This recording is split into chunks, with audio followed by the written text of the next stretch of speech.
इस प्रकार परमात्मा के बहुत गणे शिष्य हो गए थे। अब कोई वहाँ परमात्मा के दरबार में दुख, जो परमात्मा वहाँ सत्संग करते थे, कहीं खड़े होकर किसी वृक्ष के नीचे बैठ जाते थे, तो वहाँ कोई दुखी आता था, भगवान के दर्शन मात्र से, सत्संग सुनने मात्र से उसको बहुत राहत हो जाती थी। फिर चरणों में गिरते थे, आशीर्वाद लेते थे, बिल्कुल स्वस्थ हो जाते थे, फिर दीक्षा लेते थे। इस प्रकार परमात्मा के 64 लाख शिष्य हो गए थे। 5 वर्ष की आयु में परमात्मा सत्संग करने लग गए थे, 5 वर्ष की आयु में। और बड़े बड़े ऋषि ऋषियों को फिट्टे मुँह कर दिया था कबीर परमात्मा ने। यानी 1398 में मालिक प्रगट हुए थे और यानी 1403 में रामानंद जी, जो वहाँ के प्रकांड विद्वान माने जाते थे, वेदों और गीता के मर्म ज्ञाता प्रसिद्ध थे, उसके छक्के छुड़ा दिए थे। और उसने उनको विवश होना पड़ा था ये कहने के लिए, मैं तुम स्वामी मैं बाल बुद्धि, कर्म भरम कियो नाश, और गरीबदास तुम पूर्ण पुरुष, मेरा हो गया दृढ़ विश्वास।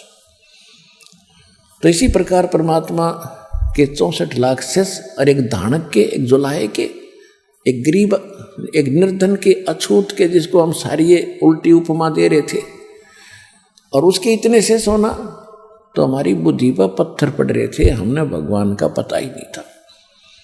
हमने तो ये भगवान मान रखे थे जिसने कोई मोटी सी गदा उठा रखी हो, या किसी ने तीर ले रखा हो, या सुदर्शन चक्र काट दे गणे ने, इसे तो भगवान सब हो जाएंगे। पुलिस वाले भगवान है, किसी हमारा डंडा और वो हाथ दौड़ के खड़ा हो जाए।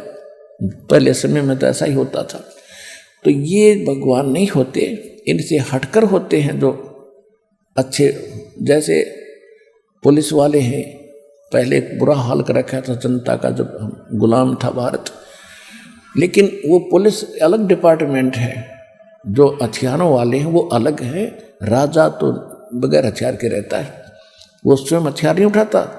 तो इसी प्रकार हमारे जो भगवान थे वो समर्थ थे, वो उनको हमने भगवान मानना नहीं। जिसके हाथ में डंडा उसने तो सारे भगवान मान ले, सारे राम राम करे। तो कहने का भाव ये है कि हमने पहचान नहीं थी भगवान की, इसलिए ये दाव लगा रहा है नकलियों का। तो सब बहुत से सुखी हुए परमात्मा के 64 लाख